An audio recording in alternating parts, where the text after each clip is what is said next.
It's interesting because when you come over here to this side of the world, there's a lot of things that you and I sort of would take for granted, but people here just don't know. Like nobody here knows who Elvis is, for example. They have no idea. Really? No, they have no idea. But everyone here knows two people. They know Oprah and they know Shakespeare.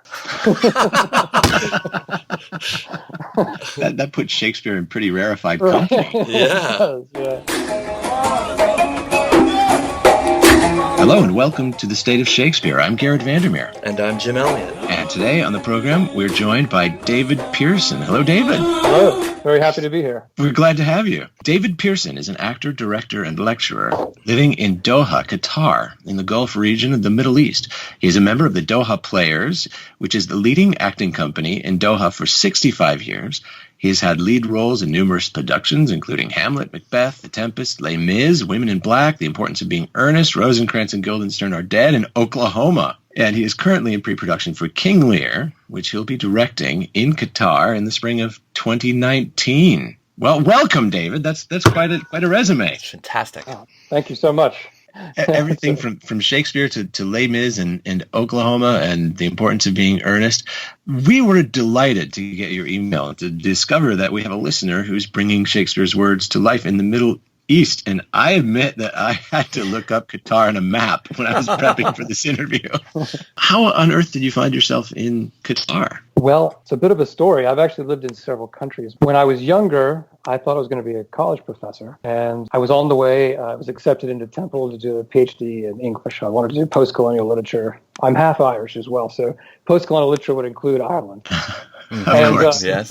And then I had one of those things that, people talk about sometimes. I had a cancer scare. It turned out to be nothing. But for 2 weeks, I literally walked around thinking, I'm going to die. And so I told Temple I wasn't coming. I went and hiked the Appalachian Trail. I joined an organization called VSO, Volunteer Service Overseas, which is basically British Peace Corps. And then I went to Africa and then ended up in Qatar teaching English. Or as I tell my English friends, teaching American. How long have you been there? I've been here 11 and a half years. It's hard to believe. Wow, that is a long time. So it really is home for you now. Yeah, I've made a nice life and got married here. I have a little baby now. Oh, congratulations. Yeah, congrats. Tell us about the Doha Players and how you got involved with them. Well, the Doha Players has been here for more than 60 years. It was started by English expats when there was really nothing here but sand. We have a lot of support from the government. Qatar has been really good to us. We performed at the National Theater a lot and at the National Convention Center and other smaller theaters. And it's a part of the community now.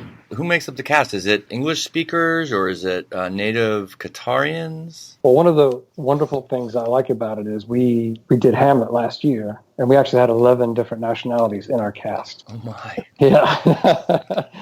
And it was wonderful because there's people from all over the world. Rosencrantz and Guildenstern were both South African women. We had people from the Netherlands, England, Canada, Australia, Philippines, Malaysia. The only reason they came together is they loved Shakespeare. And so it was wonderful. I gave a Shakespeare acting workshops, and I had people of all different nationalities. Some of them came because, they knew the name Shakespeare, and then once they got into the acting, they just loved it. So you mentioned that the casts tend to be multinational. Who makes up the audience? It's also very multinational.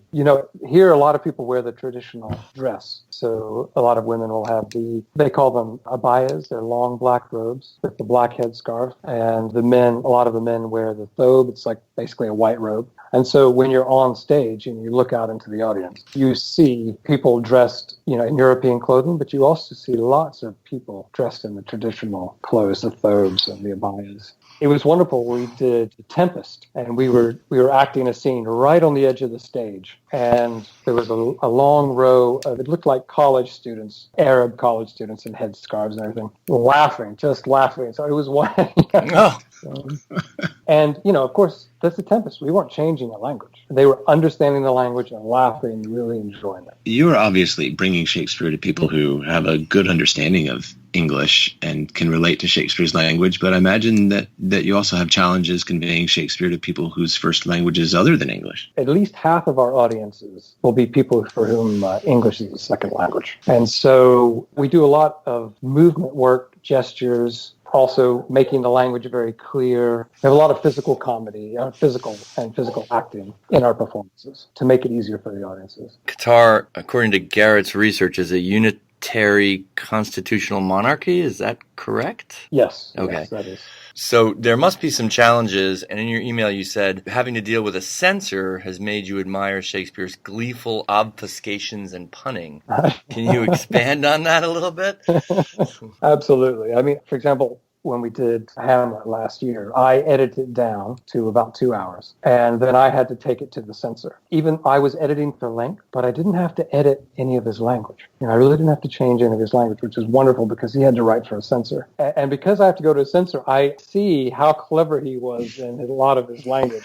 Of course, he has the most raunchy puns that are just so well hidden. But that's not just his puns. He has, for example, in Hamlet, when he says to Ophelia, "Do you think I meant country matters?"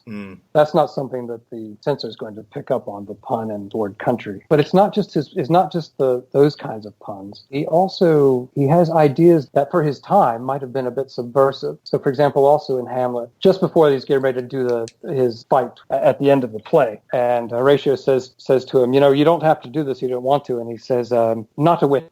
We defy augury." And then he goes on and says, and he's talking about death, "If it be not now, 'tis not to come. If it be not to come, then it will be now.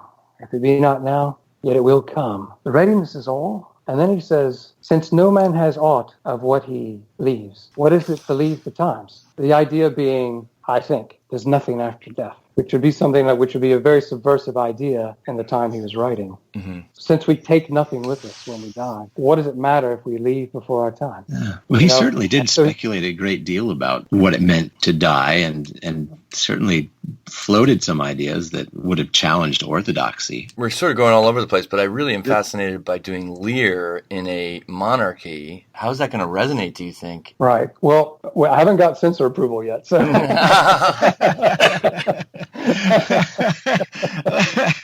Well, back to this whole idea of censors. I imagine you've had to work with a censor all along. I assume that a censor's job is to censor, and if they're not censoring, they're not doing their job. So have you had times when you've been scratching your head about what they've chosen to excise from your work? I'll give you an example from Shakespeare. When we did The Tempest. There's the great scene with the clowns, and they have a bottle they're drinking, and then they come upon Caliban, and Caliban tastes the ambrosia of the gods, and then he thinks they're gods because they have this amazing liquor. Mm-hmm. Well, the censor told us, it didn't make us change any of the words, but the censor said, "Don't bring an alcoholic bottle on, just use a cup." The Qataris, they're not insecure. They want us to respect the culture. They ask that people don't flaunt things. So, and they're also, when it comes to Lear, for example, they're not really, they know they have support of the people. They're not on the edge of their seats worrying about revolution here.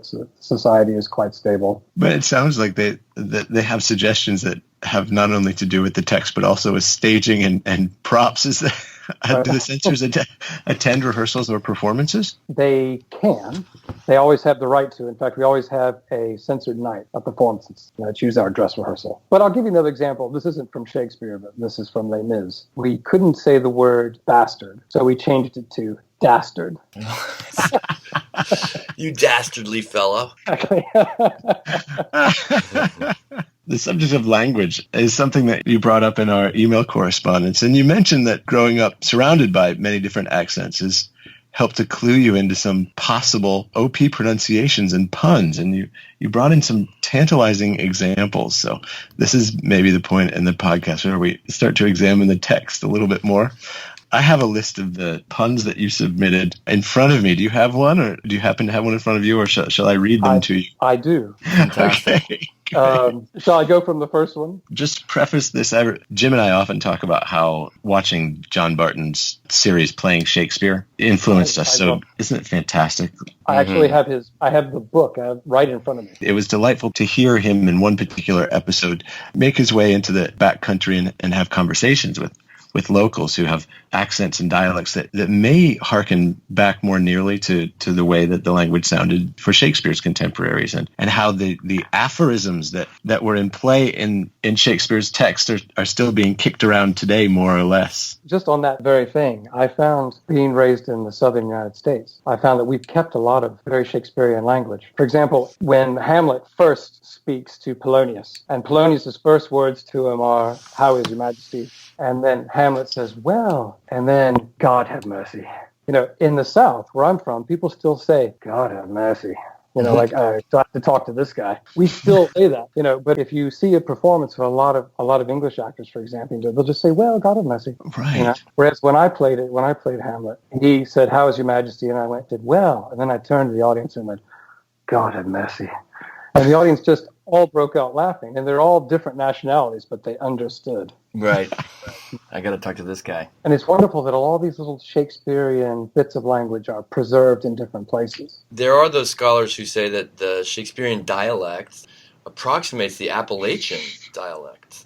But for sure, what it does is it often will change the pronunciation of words and make them mean something else. Well, I can give you one of the puns that jumped out at me because I spend a lot of time with English people with very different accents. From King Lear, when he says, "Forbear, forked animal." Well, I know that I have friends, and I also have family, who don't say fork, they say fork. And you can hear the resonance there, "Forbear, forked animal." And who can know? But it does make you wonder if Shakespeare wasn't hiding his language. Because, if you go to different parts of England, the word fork can sound very much like the F word. Yep. And I understand, that Shakespeare was living in London at the time was very multicultural. People from all over with many different accents, and the language was changing so much. What's fascinating to me is the more we talk is that Qatar seems like that. Qatar is a very international city, is it not? Doha. Yeah. And so you do have this mixture of sounds that you must get on the streets of Doha that you don't get in like Denver. And then you add to the fact that you have to deal with a censor, and Doha sounds like Elizabethan England. It's, I've often thought that it's the same kind of mix. And something else that it does to your ear, I didn't really realize that it was doing this so much, but you hear such extreme accents of English that you really learn to interpret sounds that someone else wouldn't really understand. Being around so many different accents, it tunes your ear into language in different ways. Speaking of language, you mentioned that technique is important, but that you have only two absolute rules. Perform so that the audience can understand on first hearing, and don't be boring. Right. We'll get to the second one, but the first one, dovetails perfectly with the idea of language. Can you illuminate us a little bit on how you go about performing so that the audience can understand on first hearing? That's a phrase that I got from Simon Russell Beale. I heard an interview with him, and he said that was his first rule, because the audience only gets to hear it one time. It's not a classroom. You can't read it again and again and try to understand it. I do think that technique is important. I have Peter Hall's book, Shakespeare's Advice to the Players, and I think he has lots of good advice on technique, but I think he goes too far when he says the sanctity of the line is paramount, and that you destroy Shakespeare's language by acting single words rather than lines. A wonderful example, I saw Kenneth Branagh I just saw his movie, Much Ado About Nothing. It's that great soliloquy where they've tricked him, to thinking that Beatrice loves him, and he says basically, "She loves me? Why?" If you just said the line, it'd be, "She loves me, why this must be requited." But he breaks it, and he says, "She loves me? Why? This must be requited." And it makes it just fantastic, So breaking the line sometimes can just really enrich the language so much. Breaking the line often has to do with your personal interpretation of the text. When I first started approaching Shakespeare, I went through everything. But then I found that going through and trying to understand the sense first really helped. Yes. And then later on, I understood that actually teachers like Patsy Rodenberg suggest that when you're trying to learn the lines, go for the sense first. But I've also heard other actors that I admire. For example, Tom Hiddleston is actually a very good Shakespearean actor. Mm-hmm. Mm-hmm. I saw an interview that he did on the Muse of Fire, the Globes series, The Muse of Fire. Tom Hiddleston actually has 2 videos on there. And when I first saw his video, I only knew him from Thor. Right, exactly. So I was like, there's the guy from Thor. I wonder if there's anything interesting to say about Shakespeare.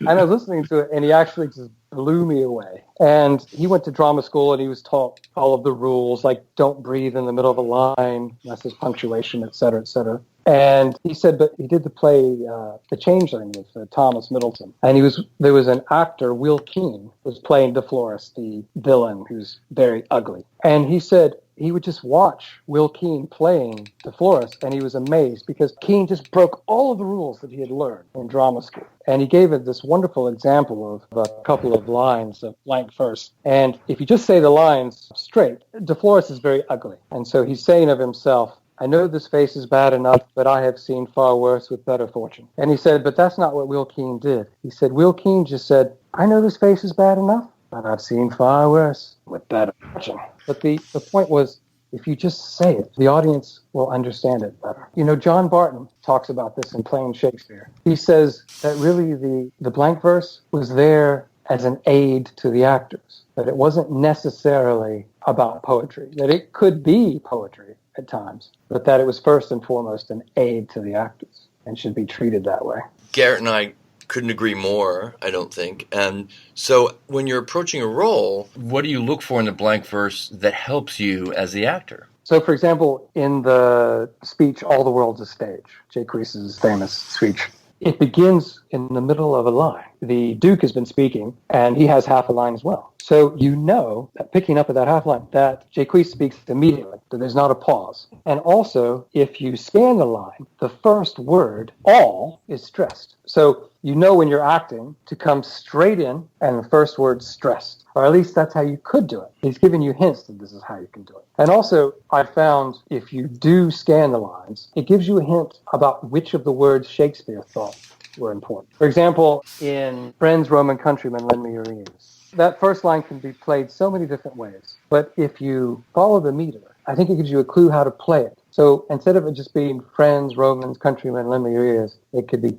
Friends, Romans, Lend Me Your Ears. And why does that matter? Well, that made me imagine that there's all of this rabble out there and they're making lots of noise, and he starts with friends, but he's drowned out, and so his next punch of his word is Romans! It seems like it might be a hint from Shakespeare, maybe not. You mentioned Jacques, and Yeah, David, could you set the stage for us? Who is Jacques speaking to, and what's just happened? So, first off, Jacques is a bit of a cynic, and I do wonder if he started out as an idealist, but he's quite cynical, and he's also very, very comical throughout the play. And they're out in the forest, and they've just been accosted by a hungry young man, and they sort of laugh at him. But anyway, the Duke says, you see, we're not all alone in our unhappiness in this world. And then Jacques starts in to his speech. This is David Pearson presenting Jacques' monologue, All the World's a Stage, from As You Like It, Act 2, Scene 7. All the world's a stage, and all the men and women merely players. They have their exits and their entrances, and one man in his time plays many parts, his acts being 7 ages. At first, the infant, mewling, and puking in the nurse's arms, and then the whining schoolboy with his satchel and shining morning face, creeping like snail, unwillingly to school, and then the lover, sighing like furnace, with a woeful ballad made to his mistress, Barbara, and then the soldier, full of strange oaths and bearded like the pod, jealous in honor, sudden and quick and quarrel, seeking the bubble, reputation, even in the cannon's mouth. And then the justice, fair round belly, good chicken lined, with eyes severe and beard a formal cut, full of wise saws and modern instances. So he plays his part. The 6 age shifts into the lean, insipid pantaloon, spectacles on nose, pouch on side, his youthful hands, well saved. A well too wide for his shank, and his big and manly voice turning again towards childish treble, pipes and whistles, and his sound. Last scene of all, that ends this strange, eventful history, is second childishness, and mere, oblivion. Sans teeth, sans eyes, sans taste, sans everything. Well, thank you. Thank you. Well, one of the things I found really interesting about what you just did is that, first of all, you're using your voice in its extremity, and at times you're adding sounds to the text and lengthening certain sounds, and I found that very interesting and makes it almost alive, particularly in this medium where we're just listening, we're not watching you. Right. It's a monologue, but I think it should be played to the audience. I've heard this speech done so many times, and it seems to dull the audience. Because if you just say the lines, if you just speak them, people tune out. John Barton talks about this. He says, actually, that he thinks a lot of people don't actually listen to dramatic speeches. For example, when To Be or Not to Be comes on, people just sort of tune out, and they're like, oh, there's that famous speech, and they sort of tune out for a minute, and then when it's finished, they tune back in. Talk about cynical. I know. And that's John Barton, who's given it more life to Shakespeare. I know. And so I think Shakespeare he just was so playful with his language that when we act it, we should act it playfully. And we should also act it in a way that's fun for the audience, that really brings the lines alive. I'm not sure if I just did that in that reading. Well, we are connected via the internet halfway around the world, but certainly you created a character and you brought that person to life, and he was embodying the people he was saying, and it was a surprising speech. I heard a lot of fun wordplay and playing with rhythm and melody and pitch, and I noticed that when you were speaking those lines, I think it was pitched a bit higher than your natural speaking voice is pitched, and I wondered what it is about Jacques that makes that feel like the natural voice for him. Well, I think at the beginning of the speech, he's a bit exasperated. So he's like, "Oh, the world's a stage. Everything we do is just acting." It's just. I think the thing is, the Duke and the other people seem to be out in the woods having a great time, and I think Jacques would like to be back in his castle. Yeah, with his cozy bed. And there's a line, for example, "Then a soldier, full of strange oaths, bearded like the pod, jealous in honor, sudden and quick in quarrel, seeking the bubble, reputation, even in the cannon's mouth."